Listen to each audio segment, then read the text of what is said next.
What's new, Pokecrew? It's U-Turn Crowbat here, and you're watching U-Turn Central. And before we get started, please make sure you RCS, rate, comment, subscribe. Now, I'm bringing you another ORAS Wi-Fi battle against. This time, it's going to be against Danceking. If you guys are familiar with YouTubers and everything like that, you have probably heard of him. He is part of the PBL, and this team he is bringing is his PBL team. The team I am bringing is just a team that I made just to kind of have fun.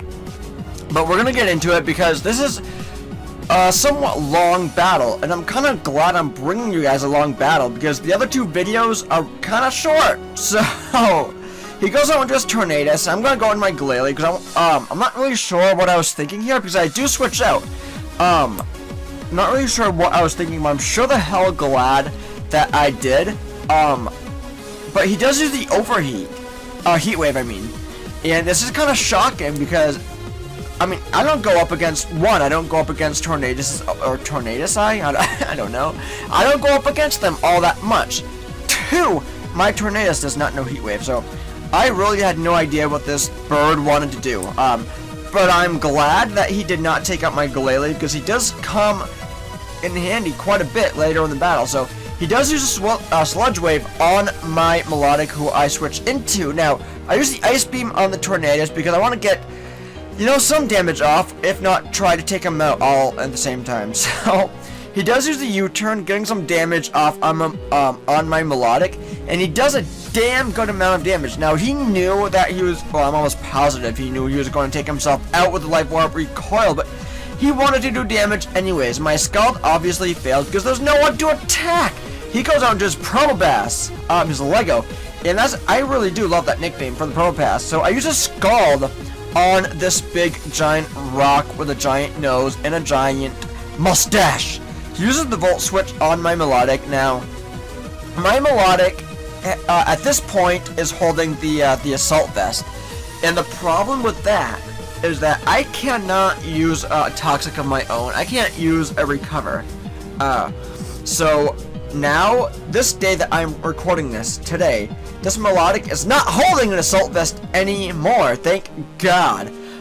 Because if it were holding, like a Weakness Policy or Rocky Helmet or something to that effect, then I could use a Recover right here, or, you know, I could just use a Toxic, and that would have been fantastic. But unfortunately, I wasn't, and my Melodic does get taken out because I was not able to use a Recover or getting a Toxic up on the Cresselia.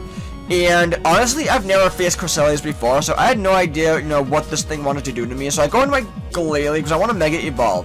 I wanted to try and get a Crunch off on the Cresselia, or you know, something. So he switches out, predicting. I think he was predicting a Cruncher. I don't know, something. I don't know what he was predicting, but he goes out into his Blaziken, knowing that he can just take me out. I use the Crunch right here now. You know, it's not going to do much at all. It's not going to do much at all, guys. Look at it. But I am somewhat fast, but I have to check the stats between Mega Glalie and Blaziken, because I don't think I'm that fast. But I do switch out because I don't want my Mega Glalie taking like an Overheat or an Earthquake or anything. Now this part right here, this scene is just really sad because my Camerupt does hold a Weakness Policy, and unfortunately, I'm not the fastest Camerupt in the shed there, in the barn, and the Blaziken is able to take me out with a second EQ, and it's really sad because it's just sad to see a Weakness Policy go to waste, and I'm sorry for that, guys, I am, but who in the hell can really outspeed a Blaziken? Obviously, Camerupt can't.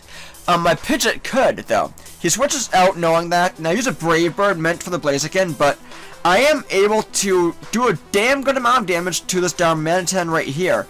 And luckily, I am able to outspeed with my Scarf and use another Brave Bird, taking the Darmanitan out. And that's just a great thing to do because I did not want to put up with that Darmanitan. That Darmanitan, the big fiery Gorilla Ape, would have been able to do quite a bit of damage, you know, kind of depending on the moves that it knows. But I switch out right here because I know I'm locked into Brave Bird, guys, and so I can't do anything to this Aegislash. I switch out and go into my Shiftry because I want to try and get like a Dark nasty plot up because I know I'm going to need it. He does use the substitute because he is pretty fast. Well, in comparison to my shift tree, he's fast. But I used the nasty plot. I'm almost positive he is fast. That's why he got the substitute up. I'll have to check that out. But if I'm wrong, I don't know. If I'm wrong, let me know. I don't know. Anyways, I do get the nasty plot up. He uses the shadow ball, and I am able to live it. And I am able to live a second one he plans on delivering to me. So at this point, I'm thinking, what should I do? My special defense fell, so I am getting weaker by the second. My lefties do come into play right here. And I'm thinking, hell guys, I need to break this sub. So I use a dark pulse breaking the sub. Luckily I only needed the one nasty plot because he used the shadow ball, and I am able to live one more shadow ball. And as you can see, I'm living. So right now, you know, I get my lefty's recovery, and I didn't really know what the hell I was going to do. He does change his stance into, you know, the defense mode. He does use the king shield right here, and that's the problem. I can't attack right here, but I am able to attack on the following turn, and I am able to take out the Aegis Slash. Now, I'm just so happy I was able to take out the Aegis Slash right here. Now, as you can see, he's in the defense mode, and normally you wouldn't have been able to, so I'm just so happy I was able to get the nasty plot up, you know? And I really wish I predicted the King's Shield, because I would have been able to get another nasty plot up, but unfortunately I was not able to. And we're just going to move on, because he does go out into his Blaziken, and I do avoid the overheat. Thank God I avoid the overheat. Now I am able to get some damage off on the Hothead Blaziken with a nasty plot Dark Pulse. Now, he is able to take me out because, well, why the hell wouldn't he be able to? He's fire, I'm grass. Well, part dark, but that's besides the point. The point is, I'm dead. So, and it's a crit. Not that the crit mattered, but his special attack does fall. That's fine by me, because that means there's, you know, less attacks coming my way.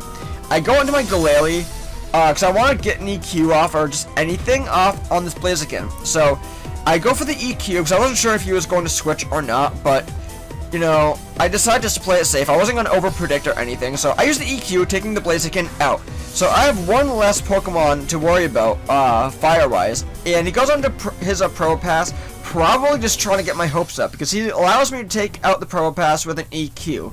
I feel like he just wanted to just kind of get my hopes up, just so he could crush him. Not that he, no, is like that, but he sends out his Cresselia, when he could have sent out the Cresselia before, you know? But I use the Crunch, and he uses the Moonblast. Now, unfortunately, this Cresselia is just a bulky, you know, thing. So, unfortunately, I'm not able to really do anything. Right here, I'm able to get, you know, a Pursuit, or not Pursuit, wow, a Crunch. Now, so you can, oh, and the Return. Now, the problem was, I was just testing things out. I wasn't sure if I could use the Return or not. I wanted to see how much damage it was going to do. So, that's why I just wanted to test it. Now, I do use the Water Pulse. Because I want to try and, just confuse this thing, you know? So, unfortunately, it's not going to do much at all. But I am able to confuse it, which is what I wanted to do to begin with. So, he takes me out right here, and the problem is that I kind of needed that Glalie, but I wasn't doing much to the Cresselia anyways, so, you know, it's whatever. I sent out my Pidgeot, my last Pokemon. And I'm not really sure what I was going to do, because I knew a Brave Bird wasn't going to work. And he just hit himself with the Confusion, which is fabulous, but the problem is, I can't really take this thing out, so who am I kidding, right? So, I keep using Pursuit because, well, I'm locked into it. There's really not much I can really do, so. At this point, you know, he just keeps hitting himself with the confusion, which is fine, but it's not gonna help. It's not gonna help me any. So he does get the life reach recovery, which is fine. I mean, this is just gonna be a long ending, unfortunately, because he's going to snap out of confusion and toxic me right here. Now the problem with that is that I don't go up against Cresselias. I don't. So I had no idea it knew toxic. I had no idea. But we're gonna move on because,